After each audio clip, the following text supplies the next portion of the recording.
All right, well, it seems like Monster Hunter Wildland just released some new shit, and Force had some words to say about that. So I just want to see what he has to say.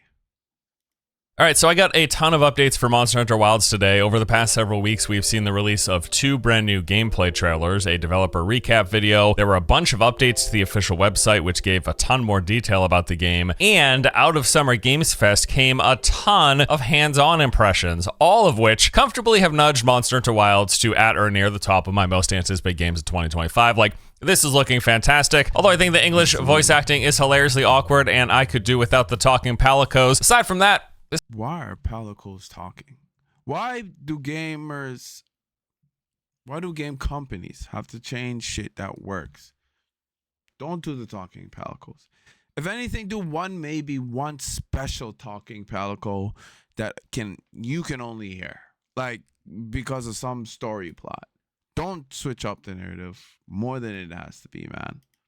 This game's looking pretty great. All right, so let's start things off. Beginning with those 2 new gameplay trailers, we did see some additional story stuff in there, glimpses of combat, but really these trailers gave us a much better look at the mount and the various things that you can do on it. Now, the big one obviously being is like, yes, you can swap to an alternate weapon. We assumed as much early on, seeing the weapon mounted to the side of the mount, but now it has been confirmed. Not gonna lie, that's fucking sick. If you have 2 weapons this time instead of 1, that is going to be an awesome game changer, because you're going to have a whole new level of switches that add new attack patterns into the mix. And you already have the claw, you have the gunsling or the sling that comes with the claw. Now you're going to have 2 new weapons as well, and I'm sure they're going to add different combos as well. That's going to be sick.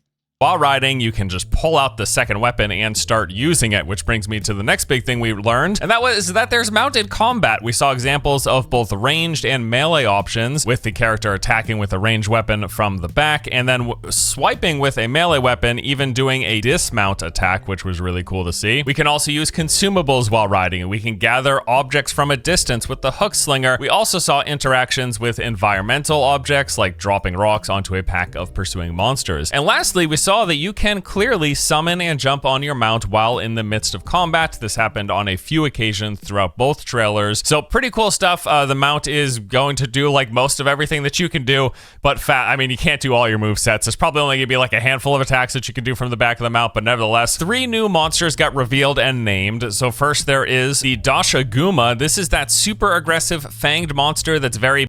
I just want to say that we all knew that they were going to combine Monster Hunter Wild and Rise at some point, right? They brought that one out for, the Switch handheld consoles. Rise is what I'm talking about. And then they released that on Steam, which was really awesome. And they still had Monster Hunter World with the expansion and the new claw mechanic that you had there. So it's sick that they actually combined and they married the 2 games together to a triple A standard quality game, which is crazy. Super excited for that. I just don't like the clunkiness, and it looks like they still stuck with that because they wanted to add some realism to the combat. I'm not a big fan of that, but it is what it is. Once you get past to it, is kind of an acquired taste.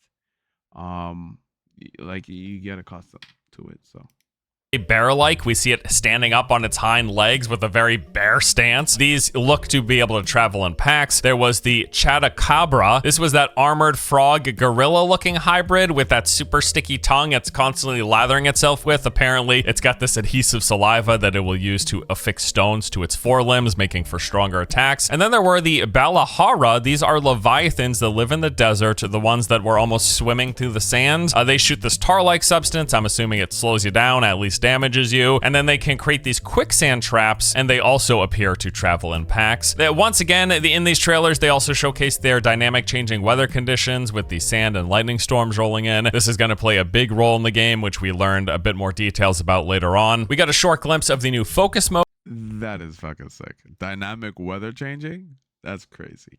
that gives us precise control for aiming, even for defensive and melee attacks. And then we saw a glimpse of multiplayer returning with a player shooting up an SOS flare, calling in for reinforcements. And here it was at least alluded to that we're gonna have group sizes of up to 4. This too was later confirmed in some of the coming details. All right, so next we've got the overhaul to the Monster Hunter website, which might not sound like much, but they actually give us a lot more details in their various sections. So let's take a look. So first off, there's these changing environments. So it was described here that each hunting region will feature 2 dynamically changing environments. In interviews, I've heard this referred to as the desolate and the abundant phases. So when a region is in its desolate phase, it's going to be harsh, a bit more barren. The monsters will also be more aggressively fighting as there are limited resources available. However, when it changes over to the more abundant phase, that region will then be lush, more likely to be full of plant life. Some monsters might become more docile, while new ones might appear, and also new resources will become available as the area again is more abundant. So there's gonna be So they kind of have like a weather system where it's like summer, fall, winter, and they look like they're trying to add some kind of sand season as well that affects the monsters. That's pretty cool. Hopefully that also is compounded with the weather effects having an impact on your combat there. Obviously, we don't want it to be too difficult because it's going to be immersion breaking if, you know, you're being overly affected by a storm and you have it compounded with some desert region debuff and buff to the monsters, making it unrealistic for you to fight in those conditions because of whatever stupid reasons that they have. I'm sure they're gonna buff that or patch it, but I wouldn't be looking forward to that. I'm still interested to see how they implement it. New things for players to collect. Basically, how it works is that as a region changes from one phase to another, not only will it be visually different, as we saw in that initial reveal trailer, but also the monsters, wildlife, plants, and vegetations will be changing as well. Monster herds. It's been typical in Monster Hunter games to see large... I wonder if that's gonna actually change how you do farming, because it sounds like you're not going to be able to just farm in one area for the materials that you need over and over and over, waiting for the respawn of those materials so that you can craft new potions and items and stuff like that, which is kind of annoying when you think about it, because now you're going to have to travel all over the map to get the materials that you want. And, you know, they don't really have much of a fast travel system. You have to travel between camps. So that kind of shitty, I'll be honest.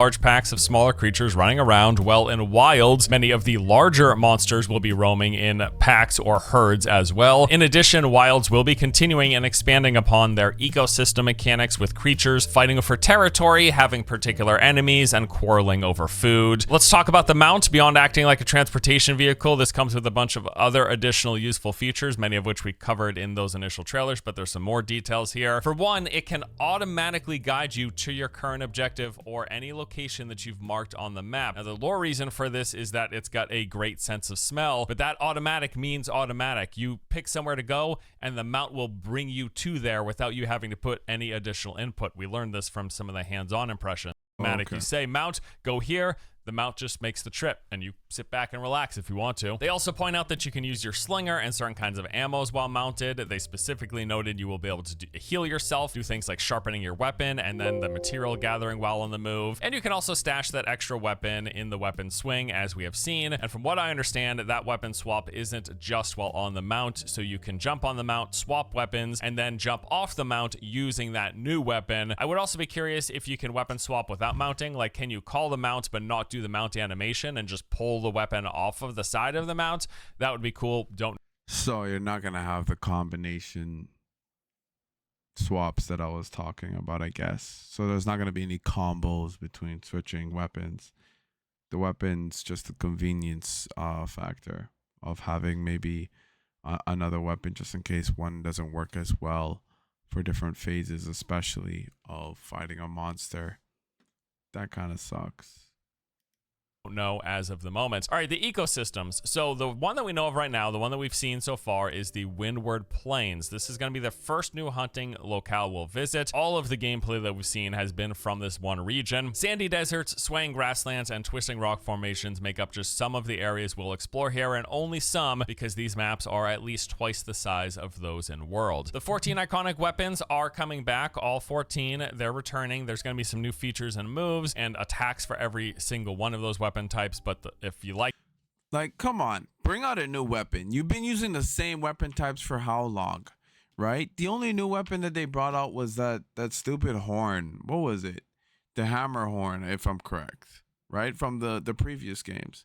I didn't play much of the previous games. I played a little bit of them. I didn't play all of them, and I didn't beat all of them. The only Monster Hunter games that I beat was Monster Hunter Worlds and a little bit of Sunbreak. I haven't beaten Sunbreak. Well, technically I have, right? But a Rise, not Sunbreak. Sorry about that. But like, bring out a new weapon type. Like, come on, guys. What the hell? You've been doing this for years. You're gonna change the dumbest things and not change the most important things. You know, like, come on. like any one of the base 14, yes, they're all going to be here. The focus mode, they describe this a little more. So this is a new feature that will let you manually aim any weapon in the game. This can be used to target monster weak points, more precisely aim special attacks, or the position of a defensive mode. So it's like a reticle that pops up on screen, and it just lets you, not just for ranged weapons. This is something that you could do with melee weapons, or ranged weapons, right? It's just precise aiming across the board. Pretty interesting. Not exactly sure what to make of this, like aiming with a reticle for melee attacks. It might feel a little...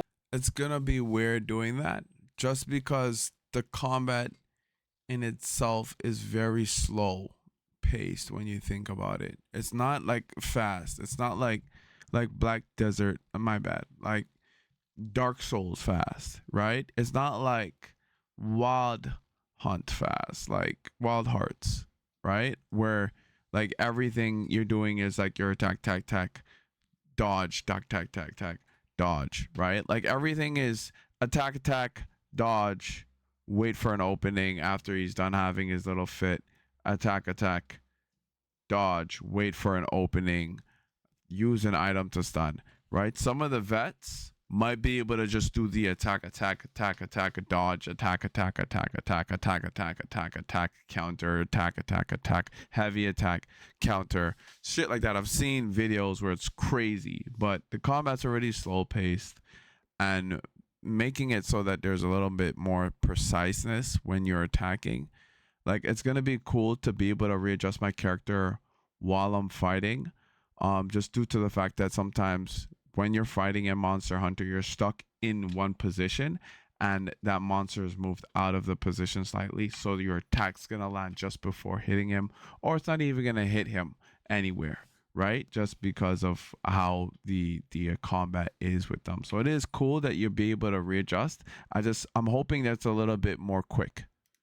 Oh, I don't know. We'll have to see until we actually get our hands on it. And then the slinger, it is back as covered. You can fire rocks, seeds, and other ammo, or use it to trigger objects in the environments like those falling rocks. The new big update, though, is the hook slinger, and this is what allows you to gather materials from a distance, as seen in the trailer. So yeah, like I said, a lot more specific granular details in this updated version of the website. Love to see it. Lots of cool stuff in there. As for that developer update, like overview video, frankly, that was pretty light on details. In fact, they really didn't say much of anything new. Rather, they just overviewed all of the basics that we've seen from the trailers. They said, hey, you know, we've got new monsters, we've got the changing environment, we got a mount, and Palicos talk. Please, God, know why. They explain why. It's actually not the worst idea. The voice for the cat, I just want to hear them meow, right? And they also said they're hard at work on the game and we'll have more details and information to share in the future. That said, man, we got a lot of new good info from Summer Games Fest. Various outlets and creators who attended the event got to sit down and watch a live playthrough demo of Monster Hunter Wilds in action. From this, quite a few impressions came out. There were bunches of articles and videos. I would like to highlight a few of them that basically had the most information in them and share that with you. So first off, we have got Maximilian Dude. In his coverage, we basically got a step-by-step walkthrough of a full hunt versus the new Doshaguma monster from start to finish. This was golden. My man did us a solid. So he said that first they began in the social hub / town. A lot of what was in the town in Monster Hunter World appeared to be here as well. well in terms of the features and the various NPCs and vendors. Now, when starting the hunt, this looked to be way more streamlined than World. Rather than like walking to a job board and then picking a job and then going to a cutscene and loading into a map, you simply open up your map and you click on the monster you want because you're going to see them roaming around. So the map was extremely detailed. It showed all of the flora as well as the creatures, the monsters moving around in real time in the overworld. And then by selecting a monster, it automatically pulls up all currently available quests. You then pick the quest or the hunt that you want the rewards of, and that's... I kind of like that, and I kind of find it immersion breaking at the same time. Like, I like the fact that we have to kind of look for the monsters a little bit in Monster Hunter World. I like the fact that we're able to pick up little clues on finding them. I usually don't like tedious things like that, but that does kind of build the Monster Hunter experience, the adventure experience, because now you're just really going to be hopping into a map and then going after the monster and then maybe doing a little bit of side questing, if any, and collecting materials to do the monster hunts, to make the items, to kill the monster. It's just going to be kind of a rinse and repeat, right? The lead up to finding the monster, the build up kind of built the experience of Monster Hunter, and they're kind of taking that away from us, which with these cool maps just kind of feels like shitty, you know? It's not something I really want to complain about, and you know, some of you are going to say, well, don't, but at the same time, like, dude, you're taking away the thing that makes Monster Hunter so fun. You know? That's it. The quest is active. You can summon your mount at that point and head out into the overworld to start your hunt. Everything is seamless. It's no more job board plus picking from the list of hunts and then loading in. No, open your map, click on the monster, pick the hunt you want, and then close the map and hang out. Did you guys hate that? I didn't mind it. I don't like inconvenience. I'll be honest with you. And I never once thought that job board was a lame part of the game. I'm an anime watcher. Watching those animes where it's a virtual video game and those night dudes and their whole party is loading into the game and they're going to the job board and choosing a monster hunt and then they're going out on it. I vibe with that. Do you guys hate that? Is that why you guys took it out? Like, because the player base was complaining about it? I thought that was cool.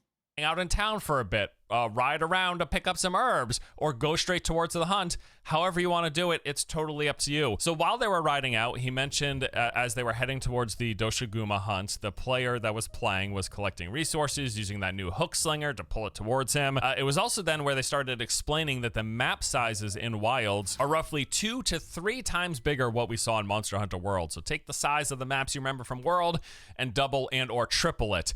And it's all seamless and connected to the town. It's just crazy, dude, right? On top of that, they also have several layers of verticality. So just like all around, everything about this game looks much bigger and more expansive on top of being more seamless. There were multiple entry points into every region as well, and this was really cool. So at one point in the demo, they actually entered the plains. Instead of leaving through the main gate, they basically left through the side section of town. The mount climbed up across this mountainous area, like scaling rocks and cliffs, and then jumped off into a glide that the player could then control. So instead of walking at the front gate, the mount said, well, there's like a set points as far as I'm aware, but the mount went up the cliff and jumped off into a glide, and then from that glide, you could kind of go where you want, or you could let the mount auto move towards your objective if that's what you want as well. That's the other option. So they're gonna turn this into a mobile game now? Is that what you guys are doing with this? You're gonna turn this into a mobile game, autoplay? You know, I really enjoyed the fact that I could run off the log and jump onto the vine and swing to the next vine because I was controlling that and not because it was an automatic feature. I guess there's some autoplay there, but not much. I felt like I was in control of that.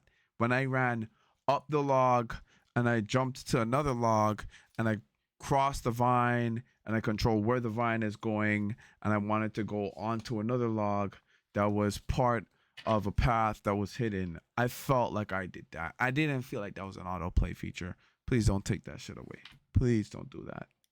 Also cover the new updated camping system. So when you open the map, there's actually going to be select areas, regions within the zone that are highlighted in this glow, and that glow signifies an area where you can set up a base camp anywhere within that region. So it's going to be much wider, rather than just having these exact specific location spots that you have to go to and then activate, and then a camp is there permanently in this exact one location. You can place a camp anywhere within these highlighted areas, which give players far more options as to where the camp goes. They showed it in action. Basically, you move to the highlighted area. Once you find a spot you like, you select it, and then palicos show up and they quickly build a camp, and then it's a functioning camp, just like it was in World. These act as checkpoints, as fast travel spots. However, they did note that these mobile camps can be destroyed by monsters, so you're gonna have to pay attention to make sure no big behemoths walk through and trample it, essentially. Now, eventually, after they were done doing some exploring and explaining of these different systems, they finally tracked down the Dosha Guma and started fighting it, and Max had a few notes from this fight. He said that mounting is back. You can mount onto monsters, slashing away at them, eventually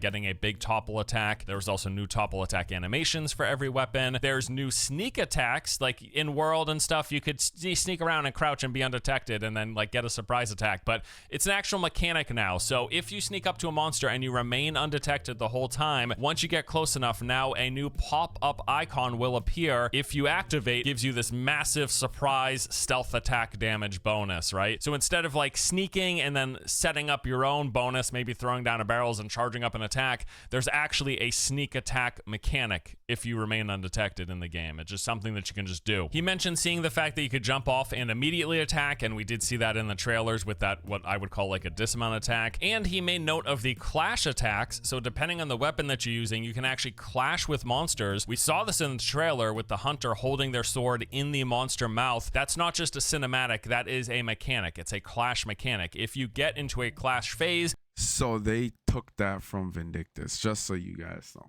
That hands down had to be taken from Vindictus.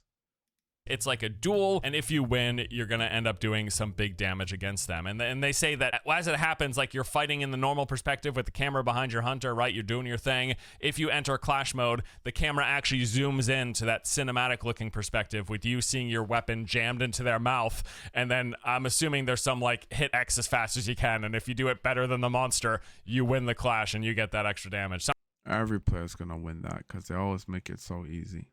Something like that, I presume anyways. Now, as the fight was going on, he mentioned that packs of smaller Doshiguma started running around, forming a herd with the alpha, because as we mentioned, now these larger monsters can travel in packs, in herds. This herd, then, they had to separate the alpha, because the alpha is the one that they were hunting. They had to separate it from the pack, and they did this using various field traps. So there were vines that you could knock off trees to pull some of the smaller ones away. There were spiky bushes that would slow monsters to pull them away. But then, as they kept moving, they eventually moved into these sand dunes areas, and while they were walking into a valley in the sand dunes, all of a sudden those Balahara popped up, those like sand lizards, right? They popped up, they started swirling around and creating a vortex of quicksand, and that vortex sucked all of these smaller Doshiguma in. The alpha clawed his way out, and the player continued fighting them. Now, I am certain that this is like a set area, right? It's gonna be like, here's the vortex area. If you bring enemies here, then the what are they called? The sand lizards are going to come in and they're going to make a vortex, or maybe they can do it. It's not guaranteed, but either way, I'm assuming this isn't just something that can happen anywhere within the desert, but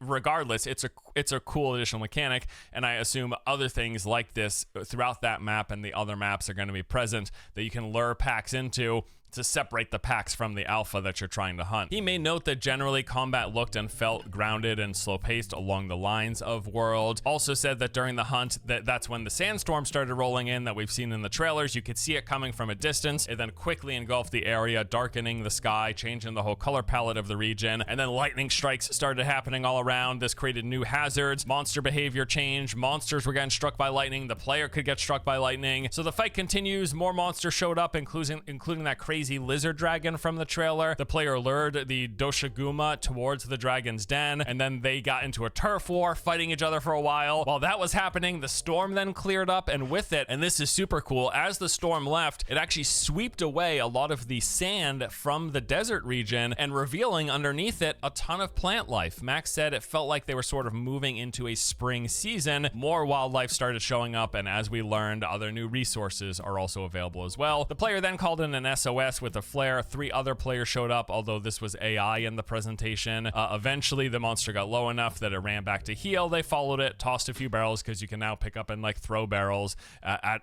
aim it at specific spots, roll it rather, weaken it further, and they finally took it down. So once it was dead, carving is back. Of course, it's Monster Hunter, so you carve for its various parts. It's actually got an animation now. Instead of walking through the monster, you actually stand on top of it and do the carving. And once the hunt was finished, a pop-up appeared saying, hey, you completed your hunt, here's your rank, here's how you did. But there wasn't any loadout, because remember, everything is seamless now. You weren't teleported back to town, you were still just chilling out in the open world. In fact, Max said everything that he saw was completely seamless. There were no loading screens ever, starting from being in town, opening the map, selecting the hunt, leaving town, exploring, killing the monster, and then just freely continuing to walk around. At that point, they could go back to town if they wanted, they could start another hunt, they could go around collecting resources. No jarring loading screens in the transition. Fully open world Monster Hunter game is what we're getting. It's what we sort of thought, presumed might be happening from those like initial trailers and the setting that they were making, but to have it confirmed, man, I can't wait, dude. It sounds so good. A couple of other key takeaways and notes that Max had included.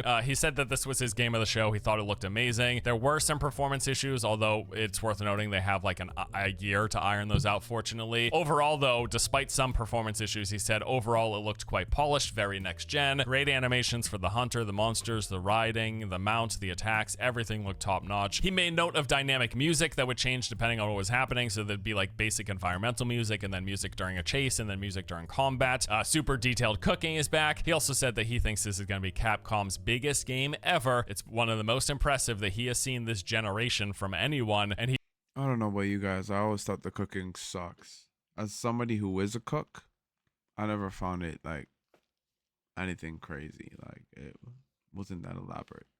He predicts it's going to, quote, take over the world. My guy doing a good job of hyping this up, right? That was Max's overview. He had quite a lot, but there was a bit more info that we got from various other previews. So next up, we've got IGN. In their preview, they said that Monster Hunter Wilds looks to take everything World did and then pushes it one step further. So where World got rid of those individual zones in each hunting region, Wild removes loading screens between regions and the base town completely. None of those like we've covered. IGN also really laid into how seamless this experience was, saying that there were no loading screens ever. The entire 30-minute demo, from being in town and preparing to taking down the monster and exploring, was completely 100% seamless. I can't, it's just so, it's gonna be so cool, dude. I'm so stoked. It's not the first open world game, right? Like, games have done this before. I don't know why they're so against loading screens. I personally don't like loading screens. I'll be honest. I hate them. But I didn't mind them in Monster Hunter. I didn't ever think to myself, this is an annoying experience. I thought it was necessary evil, just primarily due to the fact that you're going all the way into a town, and then you're going all the way into a forest region, a desert region, a underground poison region, a lava region. You're going into these areas. They're just basically skipping the travel time from town to these regions to do the hunt. You know what I mean? Like, it's an open world game now, so you get more playtime. And you know what? That's great news, but I have a very scary feeling that they're going to find a way to monetize a lot of this stuff. Because the more screen time that we have, the more we're going to want to spend money. That's just my opinion. But for a Monster Hunter open world game, something about that equation really tickles me. I can't wait. They reiterated that Capcom told them the maps were twice as big as those from previous games. They said that pulling up the map actually shows the region's elevations as like this 3D render. So rather than those flat illustrated maps that we're used to, we're going to more clearly see defined elevation changes and stuff like that. The heights of mountains and the dips of valleys. From the map where they selected their hunt, it actually automatically had their mount track it down following its ascent. So that was new information for me. Just picking the hunt automatically tracks. They said that there looked to be no additional action needed from the player other than picking your hunt. Your mount just is going to start heading straight to that. I imagine some people aren't going to like the lack of the preparation where you have to actually like track the monster by looking for clues for it before you can go towards it, but evidently they could just click on it and they walk straight towards it from what IGN is saying here. Speaking of automated, they mentioned that at one point they came across an alpha monster. They found it in a herd. The player then donned the ghillie mantle. They snuck up to the monster unnoticed and initiated battle with that sneak attack. Then, after striking the monster just a few times, it automatically triggered the start of a new quest to defeat it. So if you find a monster out in the wild, even if you're on like another hunt doing something else, if you start attacking another monster that has a hunt available, it can automatically activate it for you. That is really cool as well. With the Palico now having a voice, which I'm not the biggest fan of, just like looking at it from the trailers, right? They said, though, that a part of the reason for this in an interview, they were told that this was to alert players to environmental changes of things happening in real time. So, for example, at one point in the demo, the Palico spoke and said, "Shock trap's down and ready for you to..." So basically, they're giving an audio clue and not just having a text clue on the screen. They're adding an audio clue to Palico's alerting you and trying to say, hey, this is available, that's happening, well, look at that weak spot, healing. Palico's job is to look cute and kill. That's all. You don't need to talk. Just shut the fuck up and lay the trap. Put a text bubble and then say meow meow meow meow. Right? Meow meow meow meow meow meow meow meow meow meow meow meow meow meow meow. That's all I want to hear. Thing is down, traps are, you know what I mean? They're adding that extra layer. Still don't know if I love the voice, but I guess I appreciate an additional audio cue because yeah, sometimes you can miss text clues, like it can absolutely happen. Although they were also told that for people who want to get rid of the voice and bring back the cat speak meows, you can do that. That is going to be an option in the game options as well. You can now pick up and reposition. All right, you guys got me, so I'm buying day one then. Cool. Barrel bombs, as we mentioned. There's a new wound system, okay? So new wounds will appear on monsters as you fight them, different from the normal, like, visual degradation. Once you enter focus mode, scout flies will actually highlight these new specific wounded areas. The scout flies will highlight it in red, and then attacking those exact wounds, either in or outside of focus mode, will eventually cause a big burst of bonus damage. There's even special moves for every single weapon designed specifically to destroy this new type of wound system. There's going to be a red line that appears from a monster to you to notate when a monster is chasing you. That's interesting. Curious how this looks in game. You can watch the endemic life live out their life cycles. So this is kind of cool too for the immersion of the world. So if you sit around and you just like stare at a bird building its nest, eventually you can watch it lay its eggs, hatch its eggs, and feed its young. It's like this gestation period is really, really quick in this world. But yeah, you can like watch the life cycle play out of the various endemic life in the world. That's just something else that I think most people aren't going to sit there and stare at that process for however many 10 minutes or however long it takes. I know there are going to be players that do that. He's very wrong about that. There are players that actually do that shit in this game. I've seen players actually make content around just watching if a cat is actually cooking food and narrating that. There's going to definitely be players that do that, man. Right? But that the fact that it's that whole cycle is happening with many different animals across the map, presumably, that will be really cool. It will add quite a lot to the immersion and making the world feel lived in and alive. And yes, basically the developer told them that their goal with the Monster Hunter series has always been to make players feel immersed in a living ecosystem, just like the real natural environment, and they intend to deepen that concept with this stuff and many others here in Wilds. They were also told that they have made playing through the story in multiplayer a lot more convenient in Wilds, but you still won't be able to play perfectly in sync together throughout the entire story, as there are specific beats in which they want the player to witness them solo. But they said that they've introduced a new features in the game so that in the background you stay connected. So as soon as you're able to go back questing together, come on with a Monster Hunter Online already. Like, it's so long overdue. It's so long overdue. That is such a heavy and fun cooperative game. And you can play with randos as well. It's a game that works that way. The Monster Hunter rank works. The leaderboard works for how fast you can kill monsters. You can have an open world. You can have an instance. You have story missions. You can have DLC. You can have all kinds of outfits. There's so many options with an MMO Monster Hunter at this level with these kind of graphics. Like, come on. It's so obvious. I don't know why you guys are still doing single player games.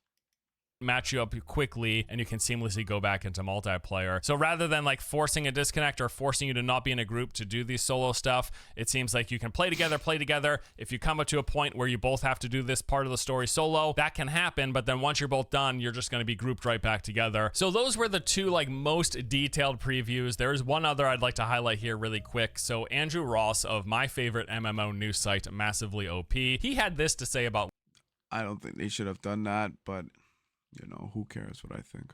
Wilds. He said, while everyone will be able to appreciate some of the additions to the game, I think MMO players in particular will be excited. Hey, now you're talking my language, but bro. Now, before you start thinking Wilds is an MMO, know that it's not. We are still talking about 4-player co-op, but what we do get now is an open, dynamic world. Unlike in other Monster Hunter titles, the town isn't a separate instance area. You walk out the gate, you're in the world, and there will be monsters to hunt. So I do get what he's saying though, and I think maybe this is part of like the unspoken thing that I couldn't quite put my finger on earlier. There's just something about just the level of detail and the gameplay loop and the systems and the immersion within like Monster Hunter World, for example. That's just the Monster Hunter game I'm most familiar with. I am a newbie to the series, happy to admit it, right? But there's something about that game and the idea of that then being expanded into an open world. It just feels I know it's going to be super immersive. I don't know anything, but I assume it's going to be super immersive based on my experience with Wilds and everything that I've heard and read about and seen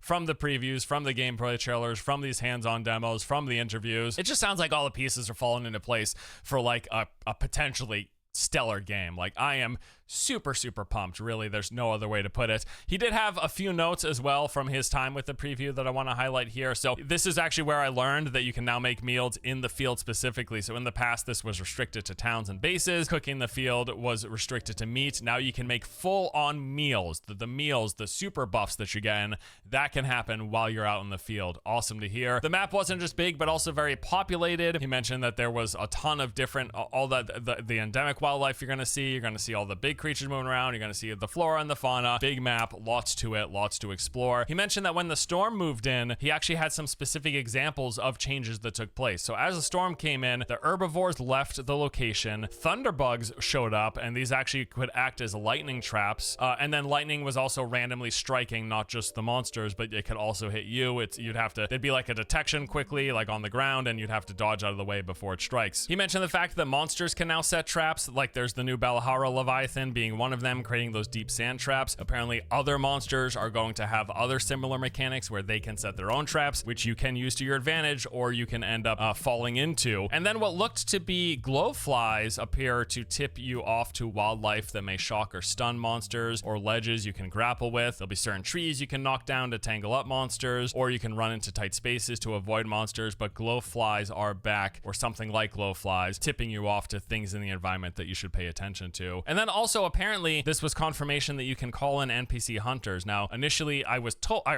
read that these NPC hunters were there just for the demo, but apparently no, this is going to be a new feature in the game. So if you want more people helping you, but you don't want to deal with other players or whatever, you apparently can now have NPC hunters join alongside you. That wasn't just a demo thing, evidently. So this is what we're doing now, catering to antisocial behavior. I'm down for it. I'm just saying. It's going to be a mechanic. It sounds cool for people who don't want to play with other people, right? Or whatever. All around, dude, this game is looking great. Wilds looks fantastic. Again, easily at or near the top of my games for 2025. Super pumped for this one. That does it for today's update, though. A lot that we went through there. Hope you guys enjoyed it, and I'll see you in the next one. I will be covering this game more in the future.